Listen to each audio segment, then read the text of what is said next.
नमस्कार दोस्तों, मैं हूं राजन तिवारी और आप देख रहे हैं ज्योतिष मंत्र। आप सभी लोगों को होली की हार्दिक शुभकामनाएं। जैसे आपको पता है कि आज होली है और होली का त्यौहार पूरे भारत देश में धूमधाम से मनाया जा रहा है। लेकिन क्या आपको ये पता है कि होली की राख कितनी चमत्कारी होती है? शायद आपको पता ना हो, लेकिन होली की राख से कई प्रकार के टोने टोटके, कई प्रकार के प्रयोग, कई प्रकार की सिद्धियाँ प्राप्त की जाती है। फिर चाहे वो घर का वास्तु दोष ही खराब क्यों ना हो गया, उसको भी ठीक किया जा सकता है।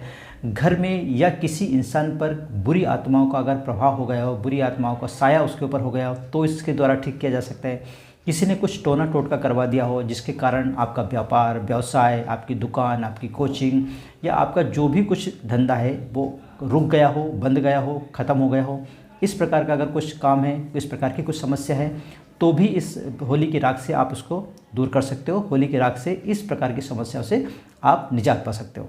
और साथ ही अगर आपकी कुंडली में किसी प्रकार का दोष है, मेन बात यह है कि अगर आपकी कुंडली में किसी प्रकार का दोष है, किसी प्रकार कोई ग्रह आपको बहुत परेशान कर रहा है, जिसके बारे में आपको पता ही नहीं है कि कौन सा ग्रह आपको परेशान कर रहा है। कई बार तो हमें पता चल जाता है, हम किसी से पूछ लेते हैं, पंडित से पूछ लेते हैं, वो बता देते हैं हमें कि ये ग्रह आपको परेशान कर रहा है। लेकिन आप किसी पंडित से नहीं पूछ पा रहे और आप पूछना भी नहीं चाहते हैं और आप चाहते हैं कि आपका ये जो ग्रह खराब स्थिति में है या खराब परिणाम दे रहा है उससे आपको निजात मिले, तो आपको एक छोटा सा उपाय जरूर करना चाहिए।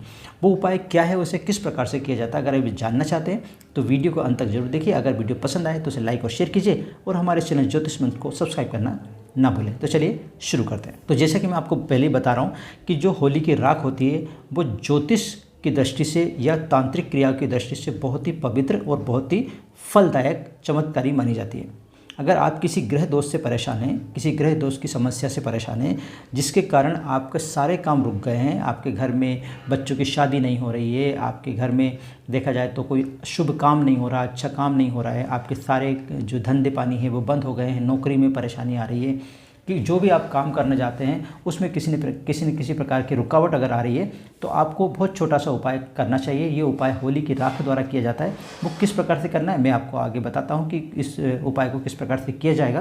तो आपको क्या करना है कि होली के दिन, यानी होली जिस दिन जले उसके दूसरे दिन जब होली शांत हो जाए, शांत होने का मतलब ये है कि जब होली पूरी तरह से ठंडी हो जाए, तो आपको होली के स्थान पर जाना है जहाँ पर होली का दहन हुआ है, उस स्थान पर जाना है और उसकी थोड़ी सी राख वहाँ से लेके आना है। ध्यान रहे, होली की राख को आपको पूरी श्रद्धा से लेके आना है। साथ ही में आपका विश्वास होना बहुत ज़रूरी है, क्योंकि कोई भी प्रयोग में जब तक विश्वास नहीं होगा, जब तक श्रद्धा नहीं होगी, तो वो काम आपका बनेगा नहीं। इस कारण से आप पूरी श्रद्धा और विश्वास के साथ उस होली की राख को घर लेके आइए।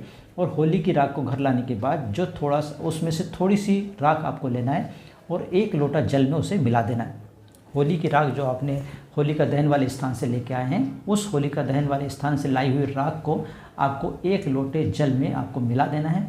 मिला देने के बाद उस 1 लोटे जल से भगवान शिव का आपको अभिषेक करना है। अभिषेक करने का मतलब ये है कि उस एक लोटे जल को आपको भगवान शिव के शिवलिंग पर अर्पित करना है। साथ ही आपको प्रार्थना करना कि हे भोलेनाथ, मेरे ऊपर जो इस ग्रह के कारण बुरे प्रभाव पड़ रहे हैं, जिसके कारण मेरे सारे काम रुके हुए हैं, उस ग्रह को मेरे अनुकूल कीजिए। अनुकूल कीजिए मतलब वो ग्रह मेरे फेवर में हो जाए, इस प्रकार की मेरे पे कृपा करिए। अगर इस प्रकार से आप भगवान शिव से प्रार्थना करेंगे, साथ ही भगवान शिव को उस जल से अगर आप अभिषेक करेंगे, तो निश्चित तौर पर आपका जो बुरा परिणाम दे रहा है जो ग्रह, वो ग्रह आपके अनुकूल हो जाएगा और आपके फेवर में वो काम करने लगेगा। काम करने का मतलब आपके फेवर में वो अपना प्रभाव दिखाने लगेगा।